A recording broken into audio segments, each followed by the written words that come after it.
Let me clear something up first. None of these are Lexus. They won't glide to 300,000 miles without ever asking for attention. That's a high bar. But there are models in today's North American market that get surprisingly close to that Lexus philosophy. Solid, mature powertrains. Interiors that age with dignity. Engineering that favors refinement over gimmicks. They're not bulletproof. They may need a little more involvement from you as an owner. Still, compared to most luxury options in their price range, they feel disciplined, almost conservative in a good way. Pick the right year, inspect wisely, and these 5 can deliver a near Lexus experience without the Lexus badge. Let's get into them, starting with number 5. Picture this for a second. You want a rear-wheel drive luxury sedan that feels mature, planted, and properly insulated from the world, but you're not trying to impress the valet. You just want something that feels engineered, not trendy.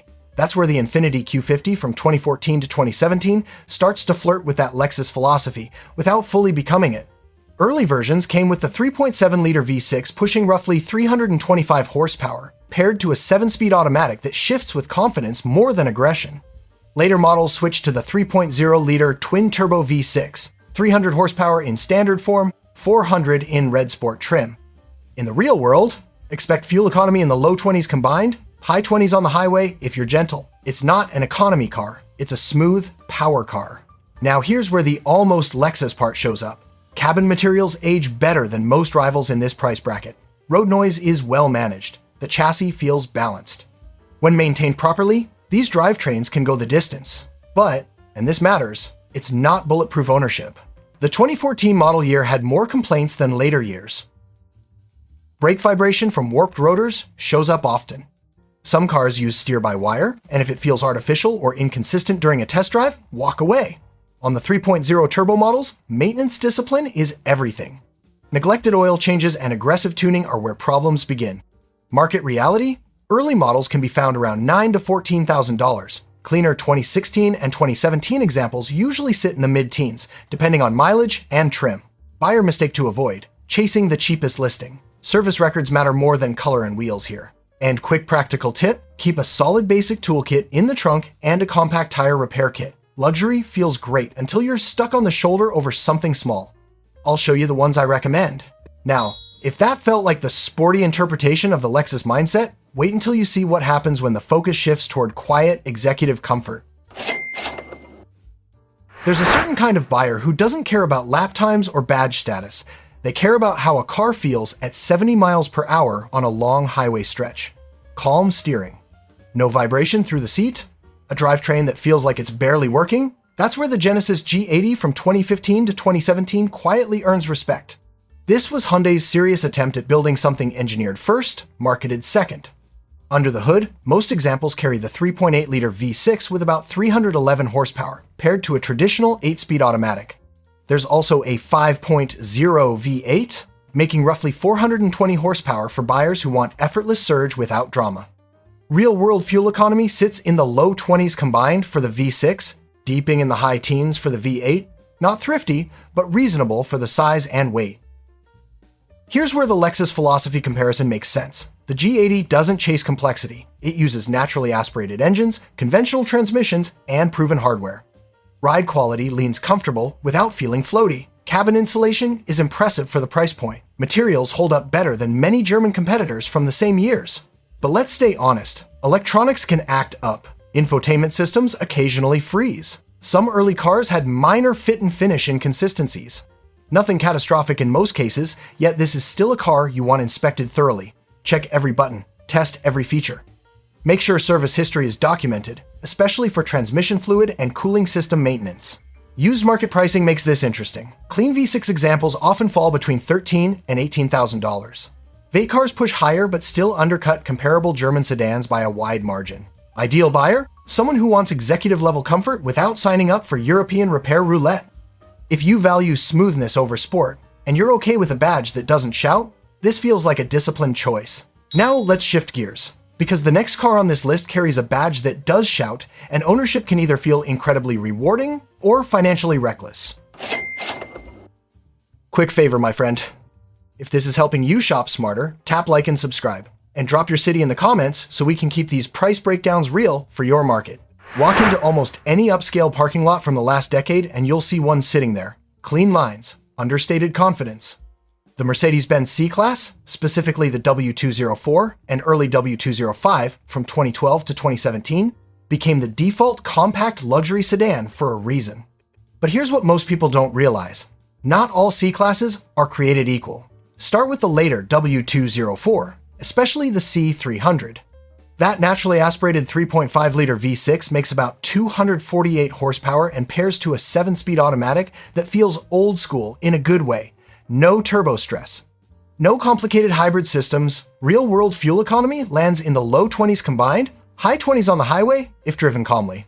Move into the early W205 generation and you'll mostly see the C300 with a 2.0-liter turbocharged 4-cylinder pushing around 241 horsepower. Strong torque. Better efficiency, mid-20s combined is realistic, but more complexity under the hood. Here's the Lexus philosophy angle. The late W204 models, especially 2012 to 2014, are often the sweet spot. By then, Mercedes had sorted most early generation issues. Interiors feel tight, steering is hydraulic and communicative. When maintained properly, these cars can age with dignity.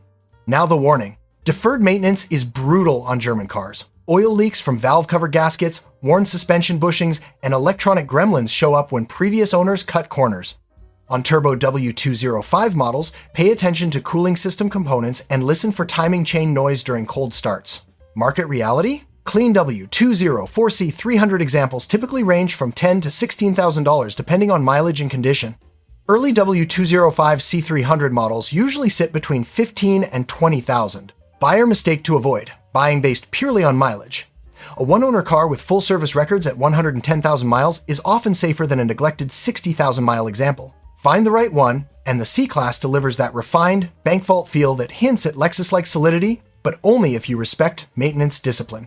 Now imagine stepping up one size, one level of engineering depth, and one notch closer to that true executive experience. That's where the E-Class shifts the conversation entirely.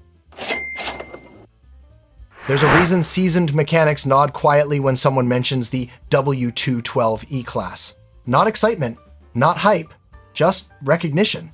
Because when Mercedes builds an E-Class correctly, it feels engineered with patience, and the 2010 to 2016 generation is one of those moments. Most smart buyers gravitate toward the E350. Under the hood sits a 3.5-liter V6 producing roughly 302 horsepower, paired to a 7-speed automatic that prioritizes smoothness over speed. Power delivery feels effortless, almost relaxed. Real-world fuel economy usually lands in the low 20s combined, with highway numbers reaching the upper 20s if you're steady. Now here's where the Lexus philosophy comparison becomes real. The W212 was overbuilt compared to many modern luxury cars. Doors close with weight. Suspension tuning balances comfort and control beautifully. Highway stability is exceptional. This is a car designed for distance, not quick leases. But we stay honest here. Early 2010 and 2011 models had some electronic quirks and occasional balance shaft concerns on certain engines. By 2012 and later, most of that was sorted. A well-maintained post-facelift model, think 2013 to 2016, is typically the safer bet. Still, check air suspension if equipped. Repairs aren't cheap. Listen for front-end clunks from worn control arm bushings. German luxury does not forgive neglect. Market pricing makes this fascinating. Clean E350 examples generally range between $12,000 and $18,000 depending on condition and mileage. That's serious executive metal for mid-size sedan money. Ideal buyer? Someone who drives long distances, appreciates stability at speed, and understands that maintenance is part of the ownership equation. Skip service, and this becomes expensive. Respect service intervals, and it rewards you with composure that feels close to Lexus-level durability. It's calm, it's substantial, it feels like it was designed by engineers who weren't rushed. But what if you want that same philosophy in a 3-row family hauler instead of a highway cruiser? That's where things get interesting with the next model. Families rarely shop for philosophy. They shop for space, safety, and something that won't turn into a warning light festival 6 months in. That's exactly why the Infiniti QX60 from 2014 to 2017 deserves a serious look. Not because it's perfect, but because it tries to balance comfort with long-term sanity. Under the hood sits a 3.5-liter V6 producing about 265 horsepower. It's paired to a continuously variable transmission.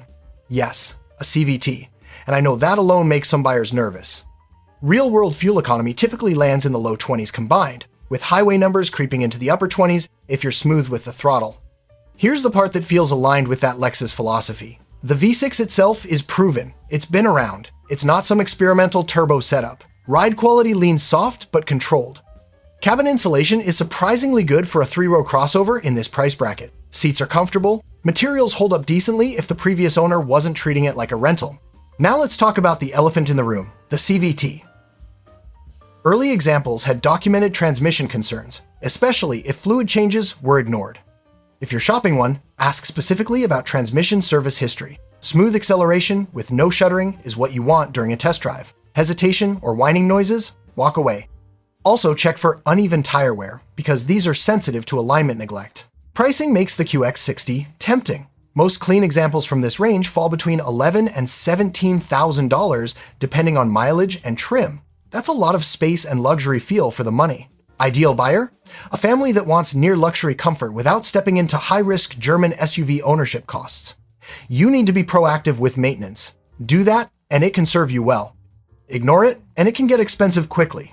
It's not bulletproof like a Lexus RX, but choose wisely, and it feels closer than most competitors in this segment. And that's the pattern you're probably noticing now. None of these are flawless. Yet each one, in the right year and condition, channels that disciplined, overbuilt mindset in its own way. Because right now, in this market, buying smart matters more than buying flashy. Here's the truth. None of these wear a Lexus badge. None of them are perfect. But in the right year, with the right inspection, and realistic expectations, they deliver something rare in today's used market. Disciplined engineering without ridiculous pricing. Buy condition. Respect maintenance. Avoid ego purchases. Do that, and you're not just buying luxury. You're buying smart. And that's the real gold mine right now. See you in the next one.